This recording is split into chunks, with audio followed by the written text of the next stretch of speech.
Hello friends, welcome back to my channel learn with Gun. So friends, आज हम पढ़ने वाले हैं शिक्षा नीति के बारे में। जी हाँ, नई शिक्षा नीति 2020 यानी कि जो अभी बल्कि आज ही लॉन्च हुई है। तो देखिए फ्रेंड्स, इसके बारे में बहुत सारे डिसीजंस जो हैं इसके अंदर लिए गए हैं, लेकिन कुछ मेन जो डिसीजंस लिए गए हैं मैं आज आपको उनके बारे में बताने वाली हूँ। तो चलिए फ्रेंड्स, बिना देर किए स्टार्ट करते हैं, जानते हैं नई शिक्षा नीति के बारे में। तो सबसे पहले देखिए, इसके लिए एक बड़े स्तर पर सलाह ली गई थी, यानी कि ये ऐसा नहीं है कि किसी मेट्रो सिटीज़ को देखते हुए डिसीजन लिए गए, पूरी इंडिया में ये जो है लागू होने वाली है। सो इसके लिए 2.5 लाख जो ग्राम पंचायत है उनसे सलाह ली गई है। उसके साथ ही इसके अंदर इतने सारे ब्लॉक्स हैं, 676 जिलों से सलाह ली गई है नई शिक्षा नीति को बनाने के लिए। तो देखते हैं इसके बारे में फ्रेंड्स क्या क्या इंपॉर्टेंट डिसीजंस है। उससे पहले देखिए, ये आज तक की तरफ से इंफॉर्मेशन आई है, आप देख सकते हैं आज ही की डेट है 29 जुलाई। सो नई शिक्षा नीति मोदी कैबिनेट ने बुधवार को मंजूरी दी है। ये शिक्षा जगत के पूरी तरह से बदलाव लाने के लिए की गई है।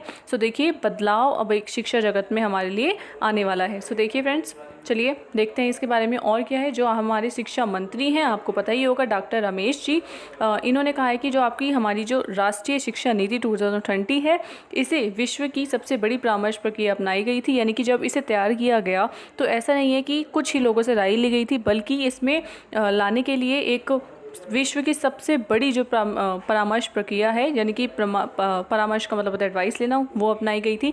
इन्होंने कहा कि मैं देश के 1000 से अधिक विश्वविद्यालयों से, यानी कि हमारे देश में देखिए 1 करोड़ से अधिक शिक्षक हैं। ऑलराइट, 1 करोड़ से तो अधिक शिक्षक हमारे यहाँ पढ़ाने वाले हैं, और इनफैक्ट 33 करोड़ छात्र छात्राओं को मैं शुभकामनाएं देता हूँ। 33 करोड़ हमारे यहाँ पे बच्चे हैं जो कि पढ़ रहे हैं स्कूल्स में इन करंट।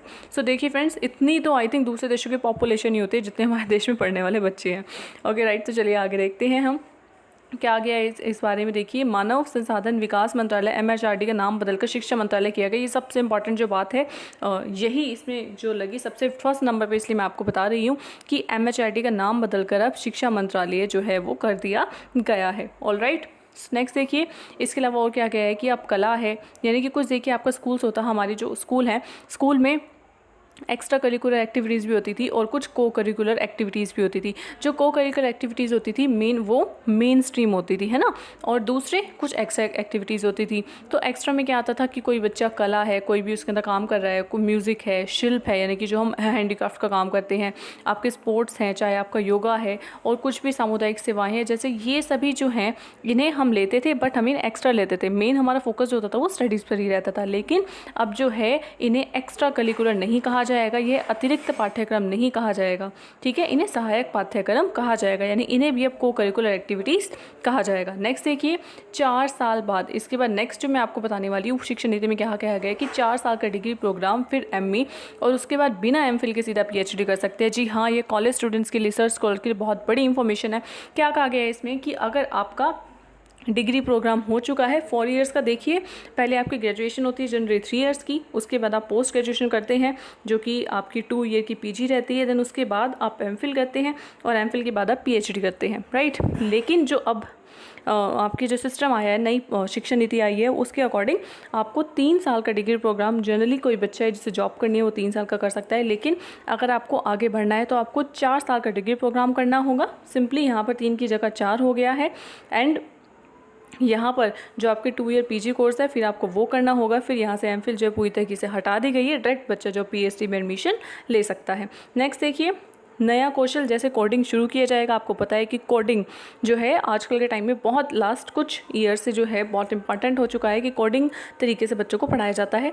नेक्स्ट देखिए, और शिक्षा नीति में क्या कहा गया है कि बच्चों के रिपोर्ट कार्ड में लाइफ स्किल्स को जोड़ा जाएगा। आपको ध्यान होगा कि जब लाइफ स्किल्स का जो सब्जेक्ट होता है वो बहुत इंपॉर्टेंट होता है, जिसके अंदर हम हिस्टोरिक चीज़ों के बारे में पढ़ते हैं, जो हमारे इंडिया के बारे में है, कुछ हम उसके बारे में पढ़ते हैं, लेकिन उसके लिए जस्ट हमें सिर्फ ग्रेड दी जाती थी। नॉर्मली ही हमारे उसके बारे में MCQs या सिंपल क्वेश्चन होता था, जिसके लिए कोई भी मार्क्स वगैरह अलॉट नहीं किए जाते थे। बट अब लाइफ स्किल्स को भी इम्पॉर्टेंट है, बिकॉज ये अब आपके रिपोर्ट कार्ड में, बच्चों की रिपोर्ट कार्ड में इसके जो ग्रेड या मार्क्स हैं वो लगाए जाएंगे। ओके, नेक्स्ट देखिए कि 1992 में इस नीति में कुछ संशोधन किए गए थे, यानी कि जो हमारी शिक्षा नीति है 1992 में लास्ट टाइम इसमें अमेंडमेंट्स हुए थे, और अब 34 ईयर्स बाद, यानी कि एक बहुत बड़े टाइम स्पैन के बाद ये जो है एक नई शिक्षा नीति लागू की जा रही है। ठीक है, सो इंपॉर्टेंट इसमें सिर्फ बहुत सारी बातें हैं, लेकिन मैंने आपको जनरल इंपॉर्टेंट बताई है कि इससे हमारे शिक्षा स्तर को सुधारा जाएगा सबसे बड़े, और उसके अलावा जो आपकी ये एमफिल को हटाने वाली बात कही गई है, और उसके अलावा ये सबसे बड़ा जो परामर्श इसमें लिया गया है,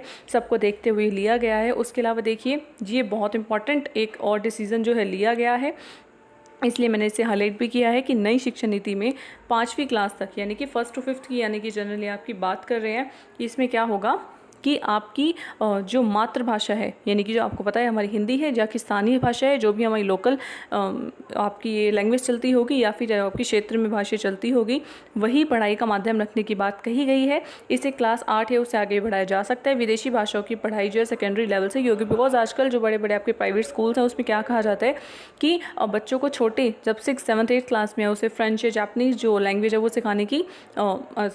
सिखाने स्टार्ट करने लग जाते हैं। बट अब जो है वो सेकेंडरी लेवल से ही होगी, और 1st to 5th, यानी कि अब स्टार्टिंग से भी कह सकते हैं 5th क्लास तक के बच्चों की जो उनकी हमारी मातृभाषा है हिंदी है, और जो लोकल लैंग्वेज है वो सिर्फ उसी को पढ़ेंगे। वो जो इंग्लिश है वो सिर्फ एज ए सब्जेक्ट ही पढ़ेंगे, जो कि बहुत बहुत बहुत अच्छा रिफॉर्म हमारी शिक्षा नीति में किया गया है।